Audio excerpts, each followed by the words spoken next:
Bonjour. On vous a critiqué ou quelqu'un vous a dit quelque chose qui vous a profondément blessé. C'est ce qui m'est arrivé en fait hier.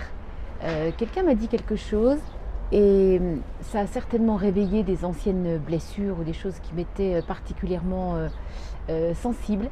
Et j'ai été très très blessée et j'ai eu beaucoup de mal à m'en débarrasser. Et c'est exactement de ça dont je veux vous parler aujourd'hui. Et je veux partager avec vous deux techniques que j'ai mises en pratique donc hier et qui fonctionnent. Et j'espère qu'elles vont fonctionner pour vous. Et elles fonctionnent particulièrement quand il y a un souvenir dont vous voulez vous débarrasser. Vous savez, le genre de choses qui reste, qui vous pourrit la journée, vous vous sentez pas bien, vous baissez en énergie et voilà, et ça vous pollue votre journée et votre quotidien. Donc deux techniques. La première, c'est d'utiliser le côté comique des choses, d'imaginer en fait la personne qui vous dit ça, qu'elle soit devant vous ou pas. Si vous la connaissez, c'est encore mieux. Vous l'imaginez par exemple avec des grandes oreilles de Mickey, ou bien si c'est un homme par exemple au bureau qui vous dit quelque chose et vraiment qui vous blesse, eh bien vous l'imaginez avec une petite voix comme ça qui est en train de vous dire la même chose. Bon. Ou bien autre chose encore, peut-être avec des couches culottes aussi, ça peut être assez amusant. Voilà, essayez de tourner la situation un peu en ridicule, mais en tout cas en changeant les paramètres de la personne qui vous parle, en lui collant quelque chose d'un peu comique. Et puis toujours dans le même registre, si c'est quelqu'un au téléphone qui vous parle et vous n'avez pas vraiment de visu, eh bien imaginez la personne qui vous dit les mêmes paroles blessantes, en tout cas qui vous ont blessé, avec une grosse, plein de pop-corn dans la bouche par exemple. Et avec les pop-corn, c'est difficile. Imaginez un petit peu le truc. Imaginez la personne en train de vous dire ces mêmes mots blessants avec des pop-corn.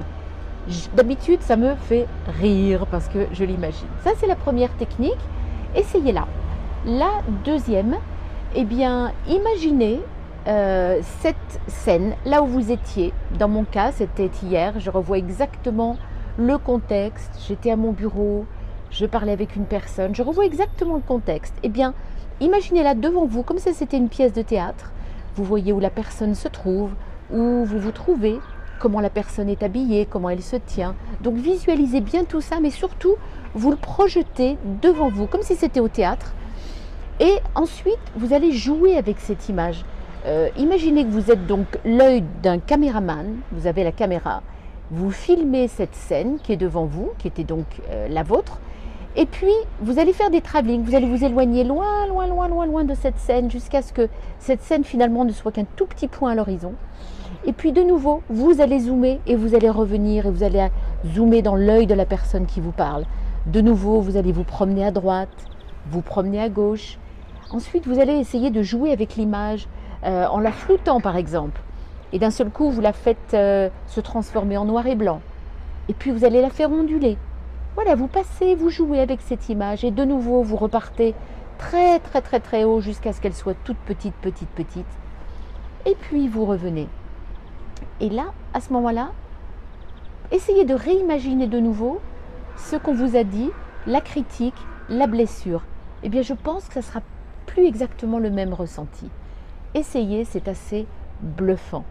Et puis après tout ça, eh bien moi je vous conseille de faire ce que j'ai fait ce matin. Je viens d'aller faire mon petit footing matinal qui, on le sait très bien, détend, permet encore une fois de prendre un peu plus de distance. Essayez ces deux techniques dont je viens de vous parler pour flouter un souvenir ou une critique qui vous a particulièrement blessé. Essayez-le, vous verrez, c'est bluffant. À très bientôt, je suis Régine Labrosse. Partagez cette vidéo si elle vous a plu et si vous pensez qu'elle peut aider quelqu'un pour faire face à des critiques, à des blessures, juste pour s'en débarrasser et vivre une belle journée et vivre une meilleure vie au long terme finalement. À très bientôt, au revoir.